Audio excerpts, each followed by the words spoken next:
औरत को आप इस औरत को बेवा भी कह सकते हैं और बेवा नहीं भी कह सकते। इस औरत का शोहर भरी जवानी में इसको तन्हा छोड़ के घर बार बेच के तुर्की के रास्ते यूनान चला गया। जब यूनान पहुंचता है तो वहां पे कश्ती का हादसा होता है। कश्ती में बहुत से लोग डूब जाते हैं, कुछ लोगों की लाशें निकलती हैं और कुछ लोगों की लाशें नहीं मिलती।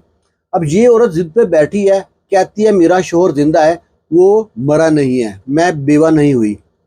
इसका 9 साल का बेटा है, उसका नाम है रईस। रईस अपनी बाप की याद में रोता रहता है। माँ दिलासे देती है बेटा तुम्हारा बाप एक दिन आएगा। और ना हालत इतनी पतली है कि घर का किराया देना है और मोहल्ले की जो दुकान है उसका राशन का जो बिल बना हुआ है 10,000 बना हुआ है।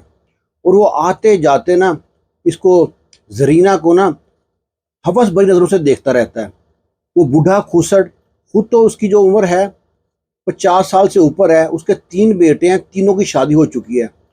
पता नहीं कुछ लोगों की हवस जो सी है ना वो कब्र में जाके ख़त्म होती है। अब ये जरीना अपना वक़्त पास करने के लिए अपने शोहर के नाम पे डायरी लिख रही है कि जब मेरा शोहर आएगा तो डायरी पढ़ के बड़ा खुश होगा। लिखती है कि अपने जान से प्यारे शोहर, आपने तो वादा किया था साथ जिएंगे साथ मरेंगे, क्यों मुझको तन्हा छोड़ गए इस भरी दुनिया में। ऐसे लगता है कि हर नज़र हमको ही देख रही है। आज अहमियत हुई है मुझको मर्द की मौजूदगी में कितना सुकून होता है। अब 4 दीवारी के अंदर भी ऐसा लगता है कि लोगों की नज़रें घर के अंदर झांक रही है। और जो बूढ़ा खुसड़ है शकूर, इसके मैंने अगर पैसे ना देने होते तो मैं इसके मुंह पे एक ज़ोरदार थप्पड़ मारती। आते जाते मुझको देख के मुस्कुराता रहता है, राल टपकती रहती है। और आज तो हद ही हो गई, मुझसे पूछता है अब आगे आपका क्या प्रोग्राम है।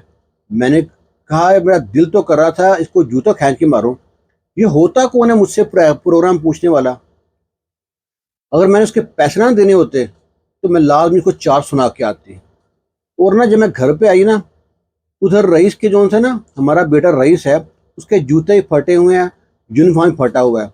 मैं सिलाई करती हूँ, उससे घर का गुजर बसर होता है। और घर का किराया तो बहुत पहले बाकी है, 3-4 महीने किराया बाकी है। पर करूँ तो करूँ क्या, बरसात का मौसम हो गया, इंतज़ार है शादियों का सीज़न शुरू हो तो 4 कपड़े आएँ तो कपड़े सी के बच्चे के लिए जूते लूँ, कपड़े लूँ, उसके लिए इसकी ख्वाहिशें पूरी करूँ। अब वो मैं सुबह तैयार कर रही थी अपने बेटे रईस को, तो वो कहता है अम्मी जो गली के नुक्कड़ पे वो शकूर अंकल है ना, वो बहुत अच्छे हैं, मुझको आते जाते कैंडी देते हैं और कोई भी चीज़ ले लूँ मुझसे पैसे नहीं लगते। अम्मी इतने अच्छे लोग कहाँ मिलते हैं, ये मैंने पहले अंकल देखे हैं, कितने अच्छे हैं। हमारे बाबा भी ऐसे ही हैं। मुझको इतना गुस्सा आता है ना रईस की बातों पे, पर रईस तो बच्चा है, उससे मैं क्या कहती। दिल तो करता था शकूर का मैं मुंह तोड़ दूं, पर आगे अब पैसे मांग लेगा, चुप कर जाती। अब एक दिन तो हद ही हो गई, उसने एक औरत को मेरे घर भेज दिया। वो मोहल्ले की औरत मुझसे कहती है बहन तुम्हारे लिए रिश्ता आया है, वो दुकानदार शकूर का, तुम्हारा क्या इरादा है। शकूर कह रहा था तुम्हारा जो 10,000 देना है ना वो बिल भी माफ़ हो जाएगा, जो दुकान का राशन का बना हुआ है, तुम्हारा बिजली का बिल भी वो अदा कर देगा, तुम्हारा किराया भी अदा कर देगा। तुम कहोगी तो ये जो घर में तुम रहती हो ना ये भी खरीद के तुम्हारे नाम कर देगा। अगर तुमने उसके साथ उसके घर में रहना है तो वहाँ भी रह सकती हो। इसको इतना गुस्सा आया उस बुढ़िया पे भी, कुछ ना बोला और आएँ बाएँ शाएँ कर दी। अब होता क्या है, कुछ दिन बाद ना बरसात आ जाती है, सारा घर जो सा ना जगह जगह से पानी गिर रहा है, घर ख़राब था। शकूर को ये बात मालूम पड़ गई किसी तरीके से।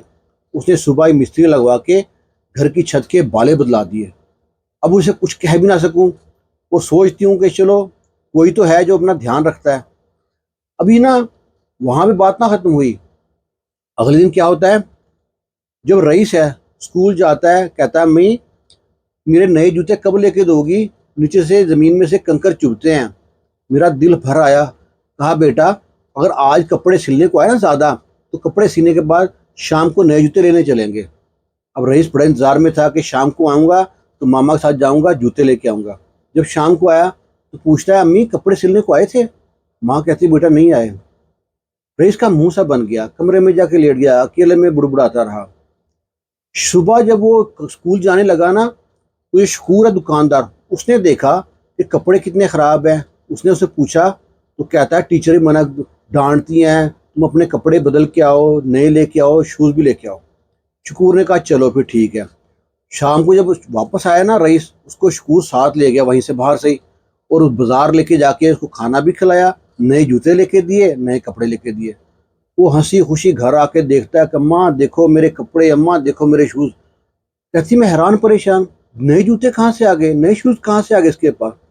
کہتا ہے وہ دکاندار انکل ہے نا، شکور انکل، انہوں نے لے کے دیے ہیں۔ مجھے غصہ تو بہت آیا، اور وہی کچھ کہہ نہ سکوں، کچھ کہوں گی تو پھر وہ پیسے مانگ لے گا۔ اور اسی شام اس نے نا رشتے والی کو بھیج دیا۔ پھر پوچھتی ہے ہاں بہن کیا سوچا؟ اب میں سوچتی ہوں کہ شوہر کا انتظار کروں یا نہ کروں۔